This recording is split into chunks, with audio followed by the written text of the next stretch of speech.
everyone, my name is Dr. Romaila and welcome to my YouTube channel. Hi, and I'm Dr. Divya. And today we are going to be talking about the MCCQE1 exam, what it is and what you can use to score high in the exam and to pass the exam itself. Starting with what MCCQE1 is, do you mind shedding some light on it? Of course. So MCCQE1 is the Medical Council of Canada qualifying exam part 1. It is an exam that you need to pass to get into the Canadian licensing system. That is the exam that the aspiring residents pass to come and practice medicine in Canada. And it is just one of the first steps to go about. There's a lot more that we will talk about maybe in another video.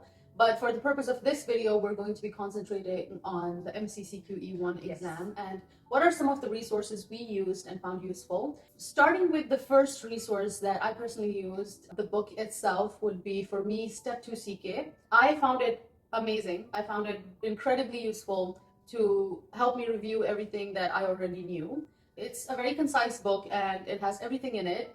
Of course, your basic medical knowledge has to be very strong, and if you struggle with that and if you think that you need to go back, you can always use resources from your med school, your own notes, books that you used already. You can always review them. In itself, it's a very concise book where it has everything and anything, and it can just refresh your memory. What was the book that you used and you recommend? Absolutely, I completely agree with you. For me, Step 2 CK First Aid was one of the number one resources to use. But again, your base knowledge before using the book should be really high. Because if you want to start studying with that book without a good basic medical knowledge, it would be very difficult to understand the concept. So if your basic medical knowledge is not very high, then please go back to your scratched medical books during your university, and then you'll be good to go with the First Aid Step 2 CK. A lot of people recommended to me to start with Toronto Notes, and I did not find it a very good book, to be very honest, because it is a very huge book. At the same time, it has no pictures and no pleasant things to look at inside the book. And that's why I found it very dry to study from it, and I would immediately doze off. So I highly recommend, at least for me, from my experience, I think that First Aid Step 2 CK is a very good resource. 100%. What was the Qbank you used? I started with UWorld, to be very honest. Wow. And I found UWorld very useful. I did come across other Qbanks like Canada Qbank, ACE Qbank, but for me, they did not work as much as the UWorld did, because UWorld has a lot of knowledge and you can use it as a study resource as well, not just a thing to assess yourself with. So I found it very useful to read a question, read the options, and then when I think this is the correct answer and I actually go to the reading part, the explanation part, it gives me everything that there is to know about that topic. So I found it very useful. What about you? I have a slightly different opinion on this. I use ACE Qbank. For me, the one Qbank that is particularly for the MCCQE1, most similar to it was the ACE Qbank, because it had very similar question styles in the real exam. For sure, I love UWorld for my knowledge, because its explanation and the medical knowledge that it gives me is very high. But the question styles is more similar to the Step 2 CK, and ACE Qbank for me was more similar to the MCCQE1. I agree. The UWorld is more so for the US candidates. I personally liked it because I also thought of maybe preparing for USMLE too as well. Oh, okay. So that's why I was like, okay, I'll just start with this, but I actually loved it. So I continued, reading that, and I really loved it. The third preparatory product, or the third Qbank, if you would call it, would be for me the MCC preparatory products that they have on their official website. They're very pricey. Yeah, they're pricey. So be ready to get a low bank balance, but they are very accurate and very useful as well. Yeah. The exam looks very similar to those preparatory products. It does not look like any of the other Qbanks, to be very honest. But I was very happy that I had purchased those preparatory products. Absolutely. It was more than $1,000. But at the same time, I think that not just the questions itself, but the explanation that they had, and then the websites that they gave, which you can go to and study from, they were also very beneficial in my point of view. It's an investment you have to make. I agree. I totally agree. The MCC website question banks you have to try them.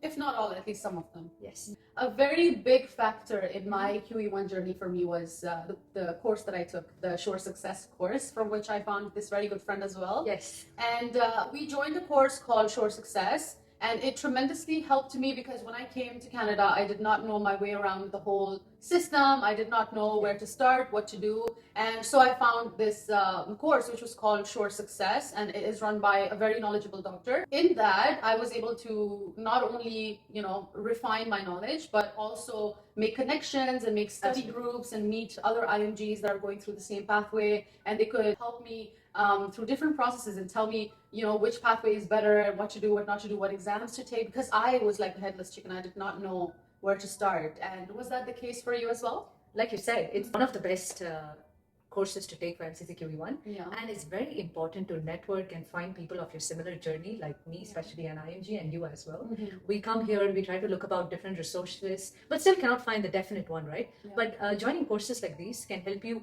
put a straight pathway where you can really get enough guidance for your whole journey through the QE1 process. Mm-hmm. And shout out to our teacher, he's amazing. Yes. He helped us through every step of the way, and he's still there for us. Anytime Absolutely. we need him, he's still there. So did you use anything specific for psychiatry? Not really though, because I just used the Step to CK First Aid for psychiatry, Mm-hmm. and the Qbanks, of course, to get some extra information, but nothing different apart from that. Mm-hmm. What about you? For me, I found this amazing person on YouTube. Her name is Dr. Emma Holiday, and she breaks down the high yield topics of psychiatry, and she gives you like very good details about why something happens and what's the best medication for it and what to do. And those are very high yield exam questions, to be very honest, because those videos really helped me narrow down how I should study for psychiatry, and I highly suggest Dr. Emma Holiday videos for psychiatry. Another big one is ethics. They test you a lot on ethics in this part of the world. And so was there anything special or any special resource that you use for ethics? I have to say, just for ethics, I opened the Toronto Notes because I feel Toronto Notes has a good explanation for ethics and the country-wise regulations, specifically Canadian regulations, how they change about with the new editions. So yeah, for that, I would say Toronto Notes. What about you? I agree with you. Toronto Notes actually has a very good section on ethics, but again, I did not use Toronto Notes for that. I used a website called Canadian Medical Protective Association, CMPA. They have different e-learning, self e-learning, section. Yeah. You go to that self e-learning section and you have different topics that you can choose from and you can study. And they show you very interactive videos where you can actually see that two doctors are interacting and what to do in that kind of situation and everything. And I found it very helpful. And that's the resource I used for ethics, at least. And again, also UWorld. But UWorld can slightly differ the ethical aspect of it from country to country. So for US, it can be a little different than Canada. So that's why you have to make that distinction. Those are some of our resources. Apart from that, lots and lots of YouTube videos, to be very honest. Yeah, you just go for it. Don't be scared, because the more you push back and the more you think that you are not going to be able to do it, there's going to be a gap in your education and your exam. It's actually frowned upon. Absolutely. Yeah. So just go with the courage, study and take it, and everything will be good to go. Everything will be good to go. And we are very happy that we were able to pass the exam, and we look forward to the next steps, and we're going to share with you all the next steps as we go. For now, thank you so much for watching the video, and we'll see you in the next one. Bye.